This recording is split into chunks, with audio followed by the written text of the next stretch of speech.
चलिए student, exercise 5.4 अब 3x3 order की मैट्रिक्स में क्वेश्चन स्टार्ट करते हैं। अभी तक जो क्वेश्चन हमने किए लास्ट वीडियो में वो 2x2 ऑर्डर की मैट्रिक्स से किए। अब हम 3x3 ऑर्डर की मैट्रिक्स लेंगे और फाइनल एग्जाम के पॉइंट ऑफ व्यू से यही सबसे इंपॉर्टेंट हमारे पास टॉपिक होगा, 3x3 ऑर्डर की मैट्रिक्स से ए इनवर्स निकालना। सो 3x3 ऑर्डर की मैट्रिक्स हमने लिखी। अब ये इक्वेशंस थी, इक्वेशंस को मैट्रिक्स की फॉर्म में लेकर के आए। जो भी x y z के कोफिशिएंट्स थे, फर्स्ट इक्वेशन के जो कोफिशिएंट है वो फर्स्ट रो में आएंगे। सेकंड इक्वेशन के जो कोफिशिएंट है, x का कोफिशिएंट 1 है, y का -2 है, z का 1 है, तो 1 -2 एंड सिमिलरली थर्ड इक्वेशन के थर्ड रो में आएंगे। वेरिएबल से कॉलम मैट्रिक्स बनेगी। तीन वेरिएबल थे हमारे पास अब x y और z, और जो इक्वल में हमारे पास कांस्टेंट गिवन है उससे हमारे पास b मैट्रिक्स बनेगी 5 -4 एंड 3। सेम प्रोसेस रहेगा जैसे 2x2 ऑर्डर में था। सबसे पहले a का डिटरमिनेंट हम निकालेंगे।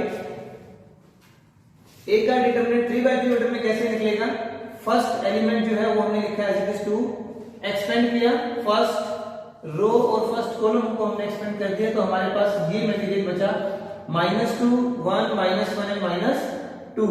इसको लिखने के बाद -3, यानी अब हम क्या करते हैं, देखिए फर्स्ट के साथ प्लस लेते हैं, सेकंड के साथ माइनस लेते हैं, थर्ड के साथ अगेन हम प्लस लेते हैं, और इसे हम रो के अकॉर्डिंग भी एक्सपेंड कर सकते हैं और कॉलम के अकॉर्डिंग भी, ये आपकी इच्छा है।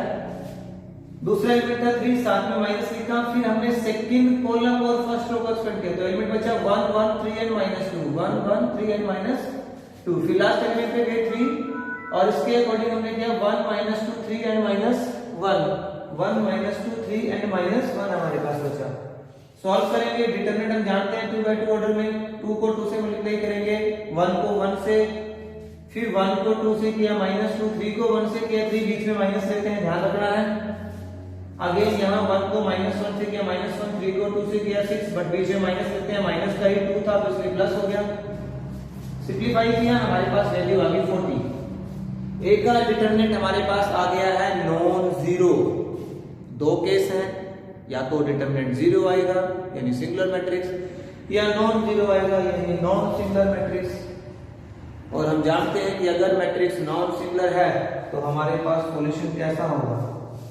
Unique solution. हमने लिख दिया A is non singular and hence the given system of equations has a unique solution, और वो निकालेंगे हम, ये मेथड अप्लाई करेंगे x is equal to A inverse B।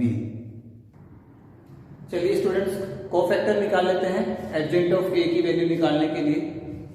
A11 यानी फर्स्ट कोफैक्टर हमारे लिए, और कैसे आएगा? फर्स्ट रो और फर्स्ट कॉलम। ये रही आपकी फर्स्ट रो और ये रही आपकी फर्स्ट कॉलम। एक्सपेंड कर दीजिए, इसको छोड़ दीजिए, इसको भी छोड़ दीजिए। ये मटेरियल आपके पास बचा -2 1 -1 एंड -2। 2x2 ऑर्डर में है, आप जानते हैं।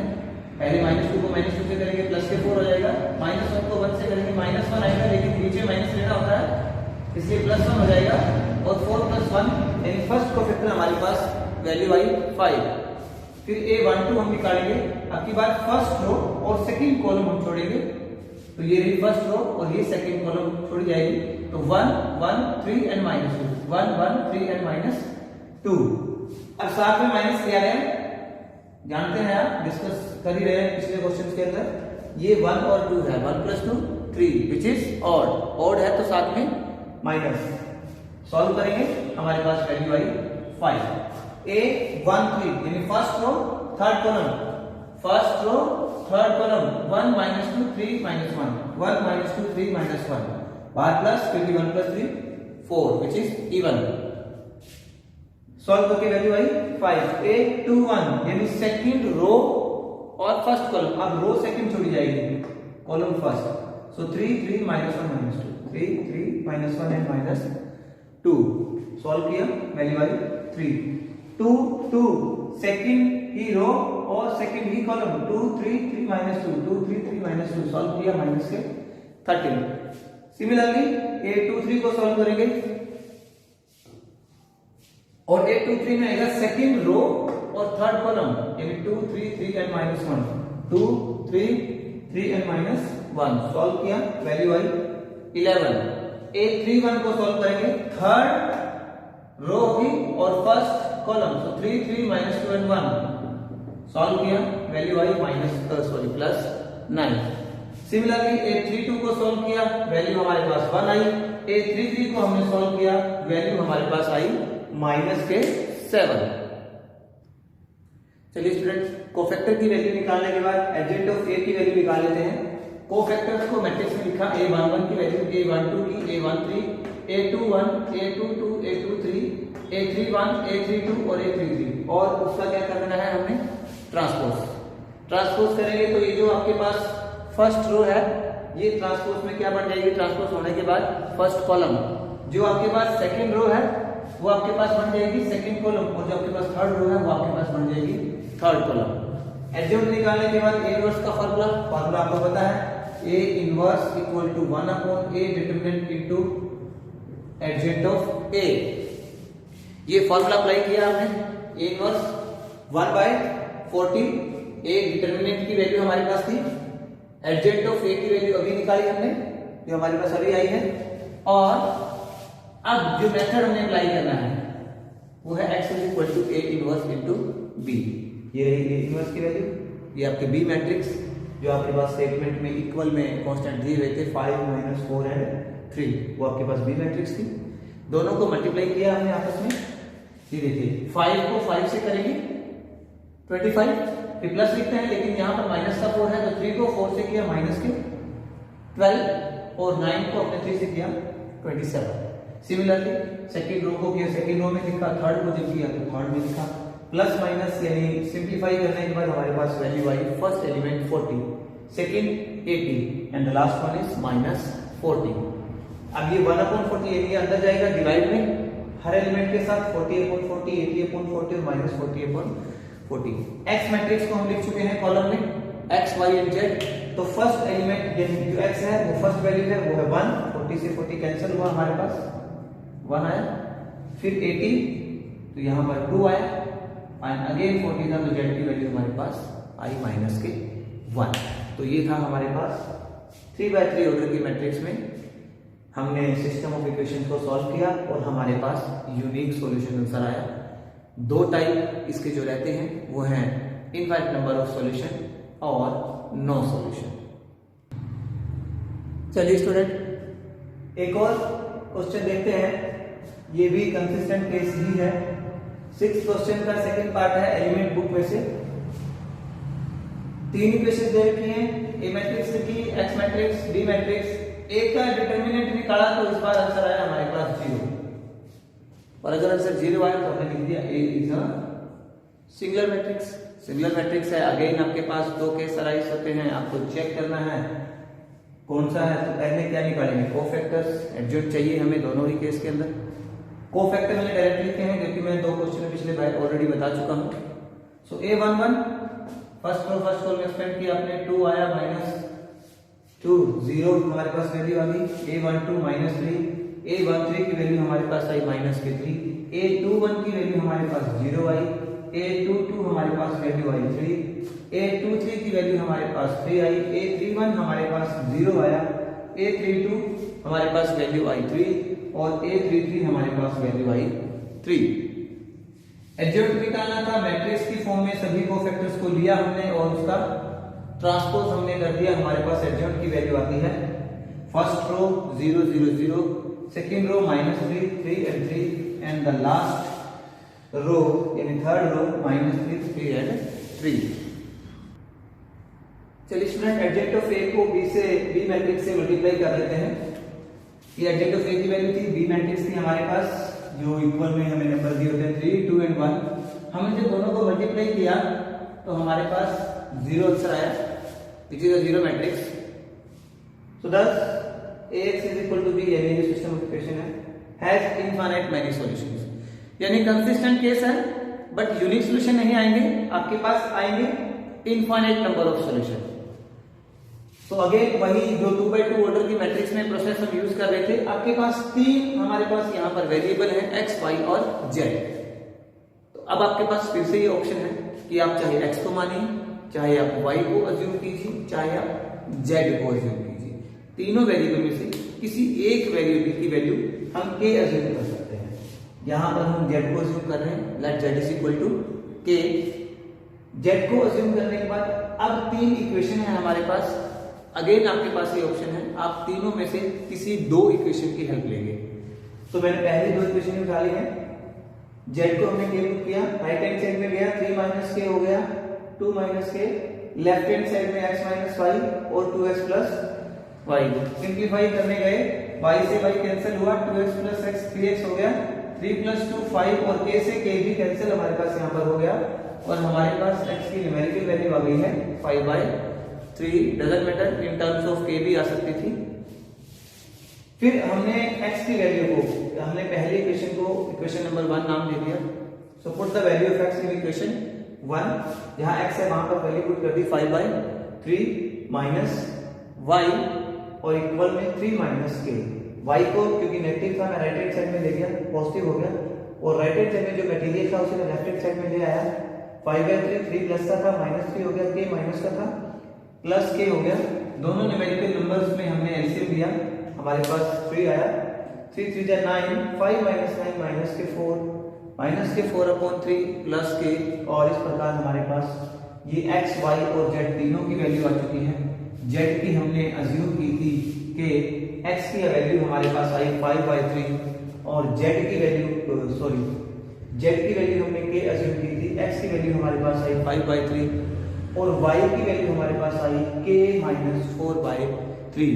तो कंसिस्टेंट केस के दोनों क्वेश्चन हमारे कंप्लीट हो गए। यूनिक सॉल्यूशन का क्वेश्चन भी हमने कर लिया और इनफाइनाइट नंबर ऑफ सॉल्यूशन वाला भी क्वेश्चन हमने कर लिया है।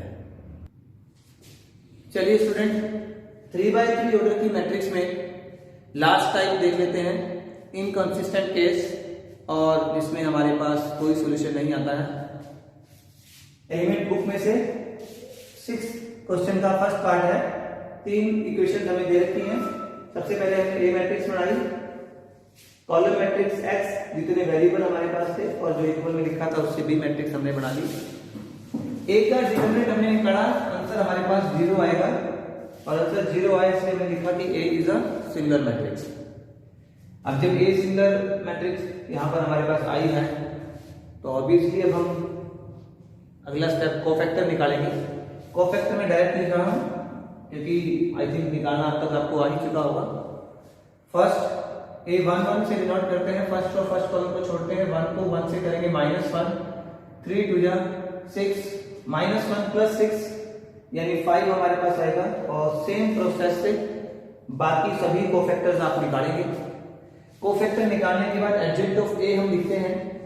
एडजेंट ऑफ A में जितने भी कोफैक्टर आपके आते हैं उसे मैट्रिक्स की फॉर्म में लिखने के बाद हम क्या करते हैं, ट्रांसपोज करते हैं और ट्रांसपोज करने के बाद हमारे पास इस क्वेश्चन में एडजेंट ऑफ A की वैल्यू आई, सभी एंट्रीज 5 हैं, बस कुछ एंट्री पॉजिटिव है और कुछ एंट्री हमारे पास नेगेटिव आई है। चलिए स्टूडेंट, एडजेंट ऑफ A की वैल्यू निकालने के बाद हम एडजेंट ऑफ A जो मैट्रिक्स हमारे पास आई है उसको मल्टीप्लाई करेंगे B मैट्रिक्स से। B मैट्रिक्स की वैल्यू हमारे पास कॉलम मैट्रिक्स है वो 3 5 और 1 उसके एलिमेंट है।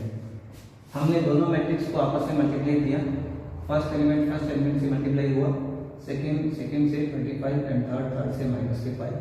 सिमिलरली सेकंड रो को फिर किया तो सेकंड रो में हमने लिखा और जब थर्ड रो को किया तो हमने थर्ड रो में एंट्री लिखी।